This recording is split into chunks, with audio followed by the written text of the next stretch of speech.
Right, question number 11 is about Sunil making 7.5 litres of soup, but that has been rounded correct to the nearest half a litre, and he serves the soup in 300 millilitre portions that's been rounded to correct to the nearest 10 millilitres. 24 people order his soup. Does Sunil definitely have enough soup to serve to 24 people? And we've got to show how we decide on that. So this is an upper and lower limits of accuracy question. First of all, you've got to note that you've got some different units here. We've got litres for the soup and we've got millilitres for the portions. So it might be useful for you to think about this in terms of millilitres. So 7.5 litres, I'm just going to put equals, and if we turned it into millilitres, we times it by 1,000, so 7,500 millilitres. And that might be more useful to think about in the long run for this question. So what you have to do is think about the lower and upper limits of accuracy, right? So if we're saying it's been rounded to the nearest half a litre, that's the nearest 500 millilitres. Okay, so the nearest 500 millilitres. So if we're thinking to the nearest 500, if we half this, we're going to think, well, that's 250, so we could be 250 either side of this measurement. Okay, that's what that means.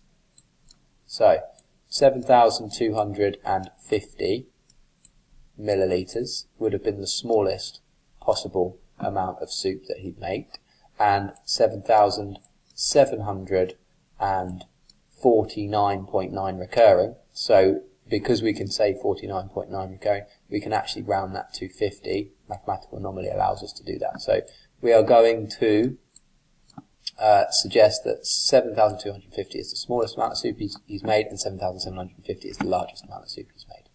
Okay, so it's worth working out both of those things. The second part of the question, you've got 300 millilitres of soup in the portions. The portion sizes are 300 millilitres rounded to the nearest 10.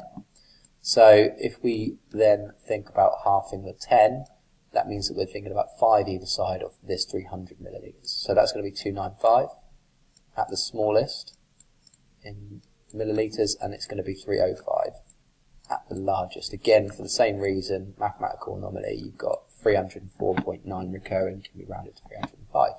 So we're suggesting that the largest possible amount of soup per portion is 305 millilitres, and the smallest possible amount of soup that he's made is 7,250 millilitres. Now, you're going to need your calculator for this, and we need to work out if every answer gives us an answer over 24 portions of soup, 24 people being served. If it doesn't, then we're going to say, no, he definitely doesn't have enough soup. So my mind is thinking that if we took the if we took the smallest amount of soup, which is the one I've just underlined, the smallest amount of soup he's made, and divided it by the largest portion size, we're going to get the smallest possible number of portions that he could get. Okay, but if you can't figure that out, you can actually just work out all of the calculations and just make your decision based on that. So 305 needs to be fitted into 7,250 some amount of times, so we're going to type that into the calculator. 7,250 divided by 305, that equals decimal number. We're going to get 23.77. So already, there we go, 23.77, etc. That is showing, that's proving no, he doesn't have enough soup. So no, Sunil doesn't have enough soup. Doesn't have enough for 24 portions.